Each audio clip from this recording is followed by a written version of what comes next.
El juego de octubre, por Ray Bradbury. Volvió a guardar el arma en el cajón de la cómoda y cerró el cajón. No de esa manera. Luisa no sufriría de esa manera. Estaría muerta y todo habría terminado, y no sufriría. Era muy importante que esto tuviera, sobre todo, duración. Duración a través de la imaginación. ¿Cómo prolongar el sufrimiento? ¿Cómo, en primer lugar, lograrlo? Bien.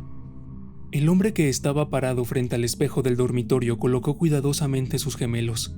Se detuvo el tiempo suficiente para escuchar a los niños correr rápidamente por la calle de abajo, como tantos ratones grises los niños, como tantas hojas. Por el sonido de los niños sabías el día del calendario.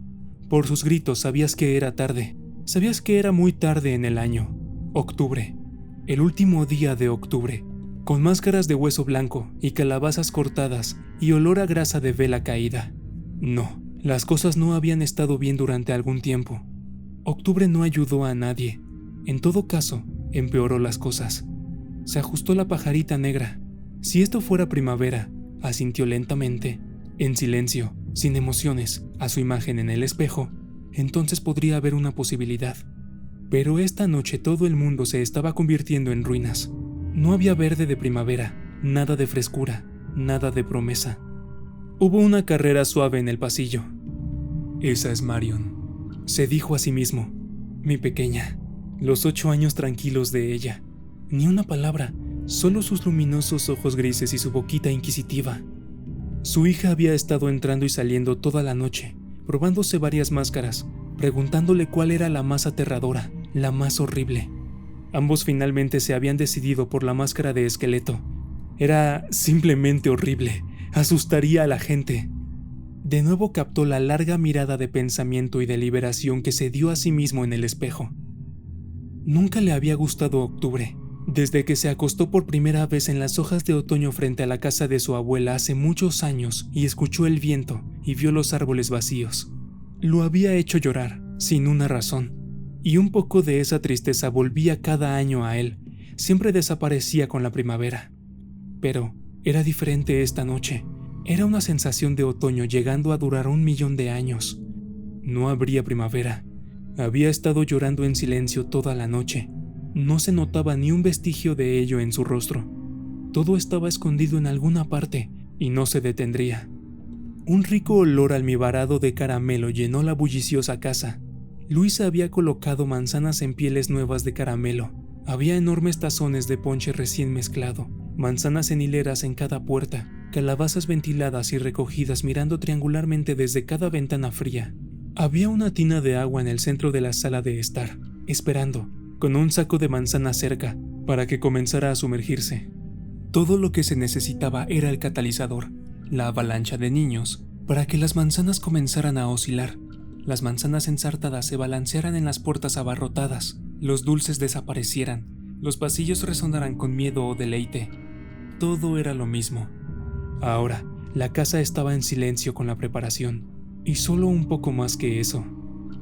Luisa se las había arreglado para estar en todas las demás habitaciones excepto en la habitación en la que él estaba hoy. Era su forma muy fina de insinuar. Oh, mira, Mitch, mira lo ocupada que estoy. Tan ocupada que cuando entras en una habitación en la que estoy, siempre hay algo que necesito hacer en otra habitación. Mira cómo me lanzo. Durante un tiempo había jugado un jueguecillo con ella, un desagradable juego infantil. Cuando ella estaba en la cocina, él fue a la cocina y dijo: necesito un vaso de agua.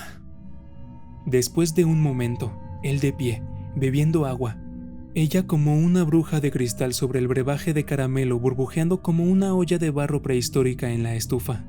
Ella dijo: Debo encender las calabazas. Y se apresuró a la sala de estar para hacer que las calabazas sonrieran con la luz. Él fue tras ella, sonriendo. No, mejor voy por mi pipa. ¡Ay, la sidra! Había gritado ella, corriendo hacia el comedor. Voy a comprobar la sidra, había dicho. Pero cuando trató de seguirla, ella corrió al baño y cerró la puerta. Se paró frente a la puerta del baño, riendo extrañamente y sin sentido, con la pipa enfriándose en la boca, y luego, cansado del juego, pero terco, esperó otros 5 minutos. No había un sonido en el baño, Y para que ella no disfrutara en modo alguno de saber que él esperaba afuera, irritado, de repente dio un respingo y subió las escaleras, silbando alegremente. En lo alto de las escaleras había esperado, y ella había salido, y se había reanudado la vida debajo de las escaleras, como debe reanudarse la vida en una jungla una vez que ha pasado el terror y los antílopes vuelven a su primavera. Ahora, mientras se terminaba la corbata de lazo y se ponía el abrigo oscuro, se oyó un ruido de ratones en el vestíbulo. Marion apareció en la puerta, toda esquelética en su disfraz. ¿Cómo me veo, papá? Muy bien. Debajo de la máscara se veía el cabello rubio. Desde las cuencas del cráneo, pequeños ojos azules sonrieron. Él suspiró. Marion y Luisa, las dos silenciosas denunciantes de su virilidad, de su oscuro poder. ¿Qué alquimia había habido en Luisa que tomó la oscuridad de un hombre oscuro y decoloró los castaños oscuros y el cabello negro? Y lavó y decoloró al bebé encarnado durante todo el periodo anterior al nacimiento hasta que nació la niña, Marion, rubia, ojos azules y rubicundas mejillas. A veces sospechaba que Luisa había concebido al niño como una idea completamente asexual, una concepción inmaculada de mente y célula desdeñosas. Como una firme reprimenda hacia él, ella había tenido un hijo a su propia imagen y, para colmo, había arreglado de alguna manera al médico para que sacudiera la cabeza y dijera: «Lo siento, señor Wilder, su esposa nunca tendrá otro hijo, este es el último. Y yo quería un niño», había dicho Mitch hace 8 años. Casi se inclinó para agarrar a Marion ahora, en su máscara de calavera. Sintió una inexplicable oleada de lástima por ella, porque nunca había tenido el amor de un padre, solo el amor aplastante y abrasador de una madre sin amor. Pero, sobre todo, se compadecía de sí mismo, de que de alguna manera no había aprovechado al máximo un mal nacimiento, disfrutando de su hija por sí misma, a pesar de que no era morena y un hijo, y como él, en algún lugar que se había perdido, en igualdad de condiciones, habría amado al niño. Pero Luisa no había querido un hijo de todos modos en primer lugar. Le había asustado la idea de dar a luz. Él le había impuesto a la niña, y desde esa noche, durante todo el año hasta la misma agonía del parto, Luisa había vivido en otra parte de la casa, había esperado morir con el niño forzado. Pero Luisa había vivido, y en triunfo. Sus ojos, el día que llegó al hospital, estaban fríos. «Estoy viva», dijeron, «y tengo una hija rubia. ¡Mira!». Y cuando él extendió una mano para tocarla, la madre se había dado la vuelta para conspirar con su nueva hija niña rosada, lejos de ese oscuro asesino forzado. Todo había sido tan hermosamente irónico. Su egoísmo lo merecía. Pero ahora era octubre otra vez. Había habido otros octubres, sí, cuando pensaba en el largo invierno, año tras año. Se llenaba de horror al pensar en los meses interminables que una insensata caída de nieve había clavado en la casa, atrapado con su mujer y un niño, ninguno de los cuales amaba a él, durante meses y meses. Durante los 8 años hubo respiros. En primavera y verano salías, caminabas, hacías un picnic. Estas eran soluciones desesperadas al problema desesperado de un hombre odiado.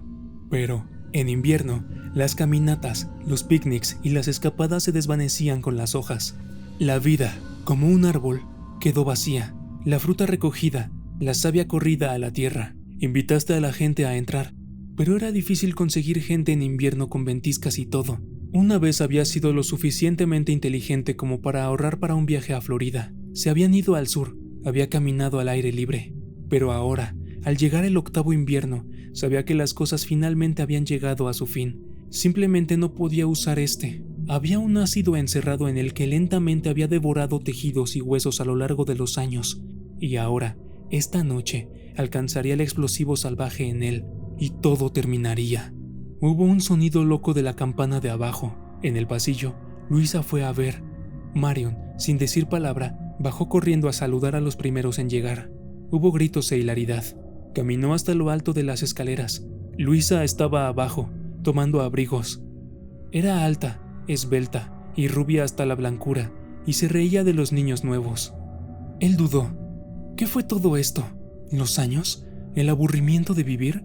¿Dónde había salido mal? Ciertamente no solamente con el nacimiento de la niña, pero había sido un símbolo de todas sus tensiones, imaginó, sus celos y sus fracasos comerciales y todo el resto podrido. ¿Por qué no se dio la vuelta, hizo la maleta y se fue? No sin lastimar a Luisa tanto como ella lo había lastimado a él. Era tan simple como que el divorcio no le haría ningún daño. Sería simplemente el fin de la indecisión entumecida. Si pensaba que el divorcio le daría algún placer a ella, permanecería casado con ella el resto de su vida por el maldito despecho. No, debe lastimarla. Piensa en alguna forma, tal vez, de alejar a Marion de ella legalmente. Sí, eso fue todo. Eso dolería más que nada. Llevarse a Marion. ¡Hola, allá abajo! Bajó las escaleras, radiante. Luisa no levantó la vista. ¡Hola, señor Wilder!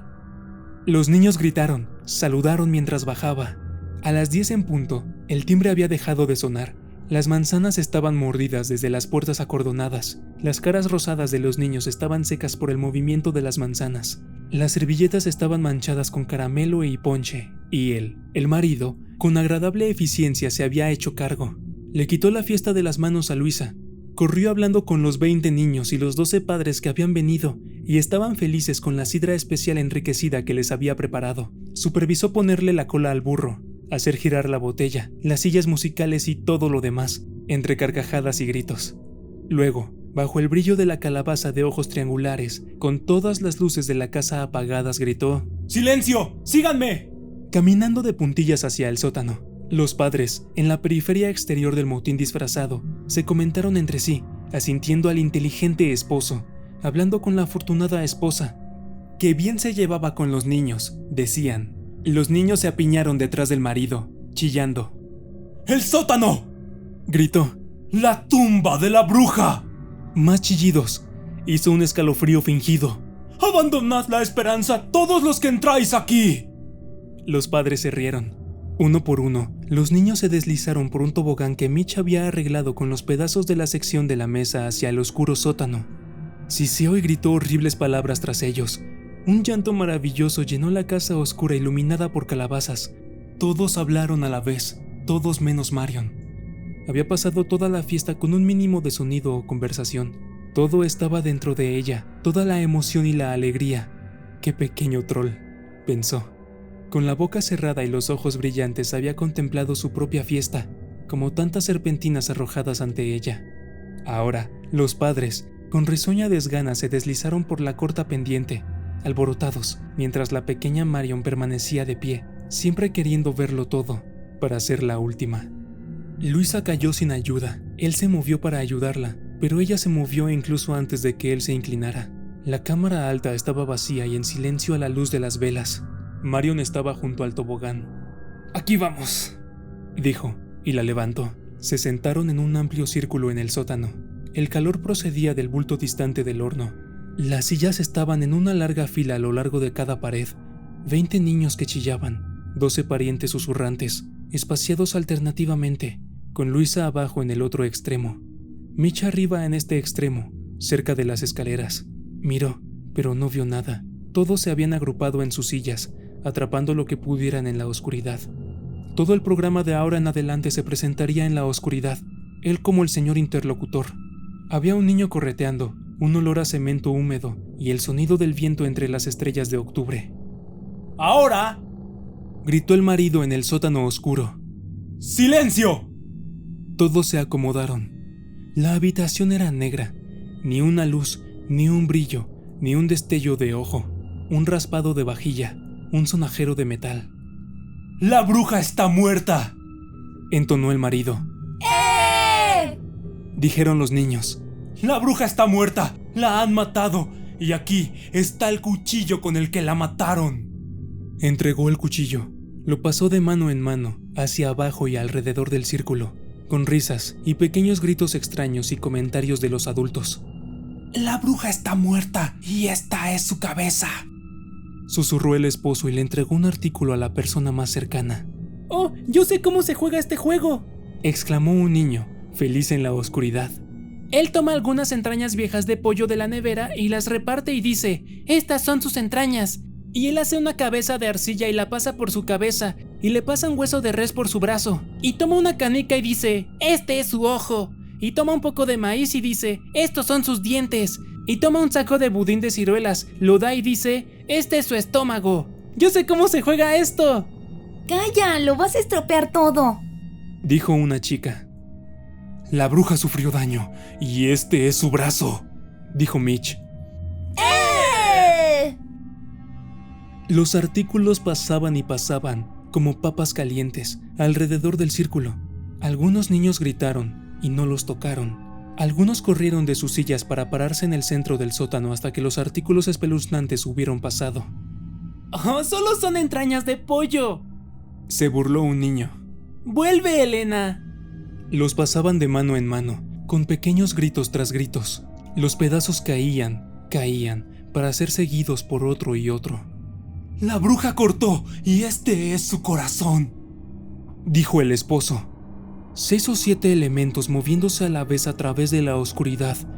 Risueña y temblorosa, Luisa habló. Marion, no tengas miedo, es solo un juego. Marion no dijo nada. Marion, preguntó Luisa. ¿tienes miedo? Marion no habló. Ella está bien, dijo el marido. Ella no tiene miedo. Una y otra vez el paso, los gritos, la hilaridad. El viento otoñal suspiraba alrededor de la casa, y él, el marido, estaba de pie en la cabecera del sótano oscuro, entonando las palabras, repartiendo los artículos. ¿Marion?, preguntó Luisa de nuevo, desde el otro lado del sótano. Todo el mundo estaba hablando. «Marion», llamaba Luisa. Todos se callaron.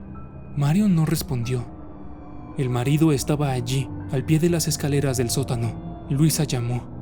«Marion, ¿estás ahí?» Sin respuesta. La habitación estaba en silencio.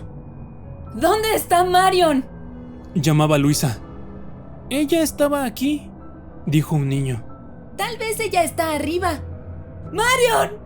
Sin respuesta. Todo en silencio. Luisa gritó. «¡Marion! ¡Marion!». «¡Enciende las luces!», dijo uno de los adultos. Los artículos dejaron de pasar. Los niños y adultos se sentaron con los artículos de la bruja en sus manos. «¡No!». Luisa jadeó. Hubo un chirrido de su silla, salvajemente, en la oscuridad. ¡No enciendas las luces! ¡Oh, Dios, Dios, Dios! ¡No las enciendas, por favor! ¡Por favor, no enciendas las luces! ¡No!». Luisa estaba chillando ahora. Todo el sótano se congeló con el grito. Nadie se movió. Todos estaban sentados en el sótano oscuro, suspendidos en la tarea súbitamente congelada de este juego de octubre.